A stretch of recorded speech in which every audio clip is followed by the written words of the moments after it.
If you're looking to buy investment property and wondering what kind of loan programs are out there for you, this is a video for you. In this video, we're gonna cover the loan programs available to you if you're thinking of buying investment property. So perhaps you already own your primary home, maybe have a few investment properties or just one, and now looking to own more. What loan programs are out there for you? What's the minimum down payment? How much you can afford? We are going to cover all of that in this video. I'm Gia Silva, President of INTI Realty, and today I am here with my friend and trusted lender, Troy McCleery with American Bankers Mortgage. Thank you, Troy.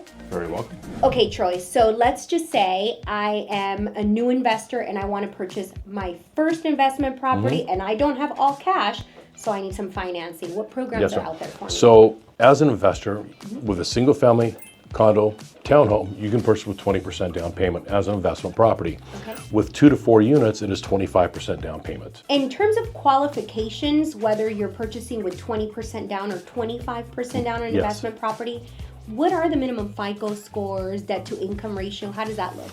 The minimum credit score is still 640. Okay. Okay. The maximum debt to income ratio is still up to 49.9. Okay.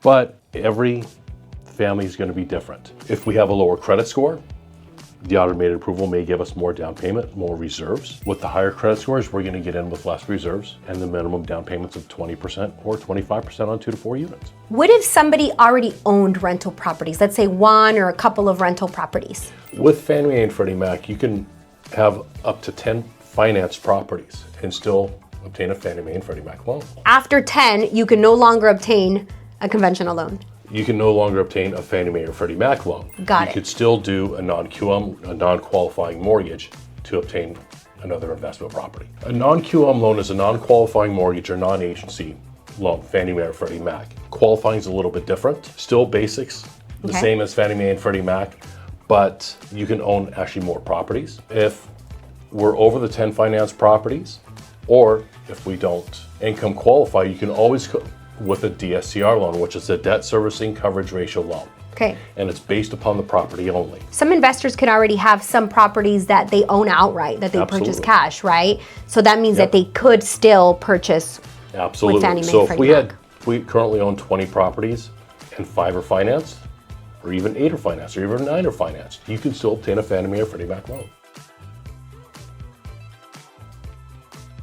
Guidelines on the non-QM DSCR loan are expanded a little bit more. You can have more than 10 properties financed. Okay, it's going to be based upon the property and not your income. Okay, but we still do have to verify source of funds, reserves. And these properties, these 10 financed properties, could be anywhere.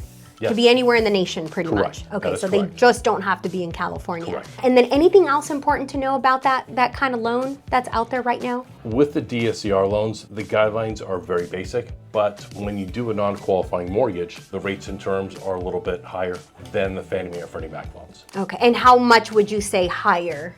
It can range anywhere between 1/4 to maybe 0.5%, depending upon the rents on the properties, the debt servicing, credit scores. What are some of the things that you're seeing with investors as they're purchasing, right, and financing with these programs that perhaps they didn't anticipate? Just get pre-qualified. Just get pre-qualified. Absolutely, so pre-approved. I mean, that's the first step in any process when we're buying either a owner-occupied or an investment property. See what we qualify for. And with every property that we're purchasing, whether it's a single family or 4 units, every property is subject to if we're going to qualify or not, because it's all based upon rents at that time. Is there a formula for that specifically? On investment properties, whether it's a single family, duplex, triplex, or fourplex, we're going to use 75% of the gross rents to offset that payment. When it's the DSCR or the non-QM, they're going to take 100%. They're going to take 100%. Correct. Okay, Troy, so we've discussed conventional and non-QM.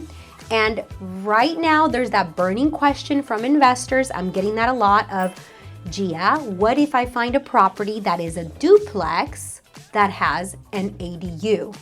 Is that income going to be counted? Yes, in fact, with the recent changes, we can use 75% of a legal ADU's income for qualifying. A legal ADU's income. So 75% of that income can be used to help somebody qualify, is what you're saying. That is correct. So if we have $1,000 a month in rent on the ADU, we can use $750 of that to help qualify. And that would be for a duplex with an ADU, a triplex with an ADU. And a single family. And a single family with an ADU. That is correct, yes. Perfect. Okay, so all of that, you can take 75% of the income that the ADU is receiving. If that ADU is vacant, then you would take 75% of the market rent. Of the market rent Correct. of what that would be. That is correct. In order to qualify. Oh, Yes. that is fantastic. And that's something that has just come to effect, not that within a few months. Within a few months. At the end of last year is when it came Do to you effect. see that changing, being modified at all as to how much percentage of the rent is going to be taken from I think the 75 ADU? is going to be Is going to be the norm? standard, yes. Okay, Yes, so that's about for an 75%. ADU or on any other unit. Okay, so to recap, you need 20% down to buy any property, investment property that's a single family home, condo, or townhouse. Correct. And if it's 2 to 4 units, duplex, triplex, or fourplex, 25% down payment. So there you have it. Those are the best loan programs available right now if you are looking to purchase investment property. If you would like to reach out to Troy McCleery directly, his information is down below. And remember that all of this we can find out through a discovery process to knowing what's important to you. So if you found this informative, make sure to like, subscribe, and comment below, and we'll see you next time.